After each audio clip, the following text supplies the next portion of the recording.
Hey guys, our mini message for today is going to look at a few verses out of Genesis chapter 21. I want to start at verse 2. Listen to it with me. She became pregnant and she gave birth to a son for Abraham in his old age. This happened at just the time God had said it would. And Abraham named their son Isaac. 8 days after Isaac was born, Abraham circumcised him as God had commanded. Abraham was 100 years old when Isaac was born. And Sarah declared, "God has brought me laughter. All who hear about this will laugh with me.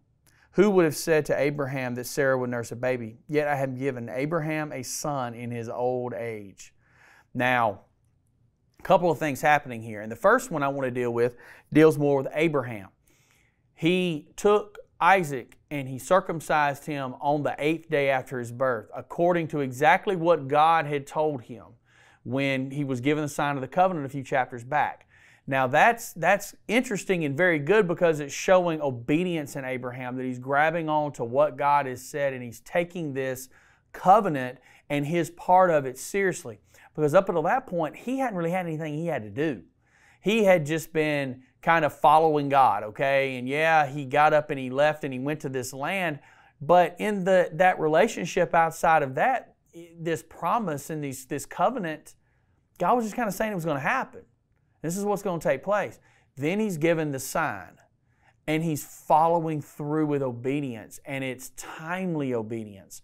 When God calls us to move and gives us direction, it's to move in that moment. And sometimes there may be a long period of time where we don't feel like there's movement, like we're just kind of sitting and waiting.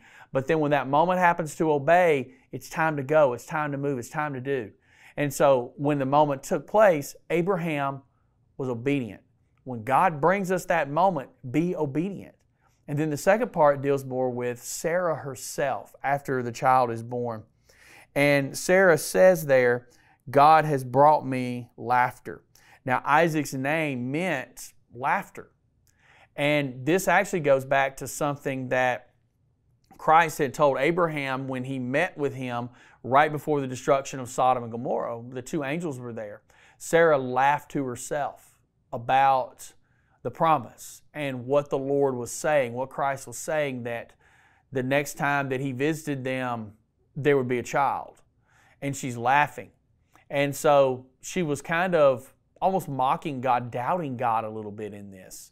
But now here she is, this kind of turns around and it becomes from laughing at the promise to kind of laughing with joy that the promise has happened. I mean, look at the phrasing she uses. "All who hear about this will laugh with me." So it was joy that was happening here. And Isaac himself is really kind of a part of the promise of Christ. He's in the human lineage of Christ, but then also his birth is kind of a type of Christ as well when you really stop and think about it. There's a couple ways. Both of them were promised sons. Both were born after a period of delay, right? They've been waiting on the Messiah, just like they've been waiting on Isaac. There was that 400 years of silence in between the end of the Old Testament and Christ's birth that is recorded in the Gospels. Then both births occurred at the exact appointed moment that God intended. Both were miraculous. One born from a virgin, one born from a woman who was 90 years old. That's a miracle either way, isn't it? And then finally, both were accompanied with joy. Abraham and Sarah had joy. And then as we sang at Christmas, "Joy to the world, the Lord has come." Has there ever been a greater joy than Jesus Christ?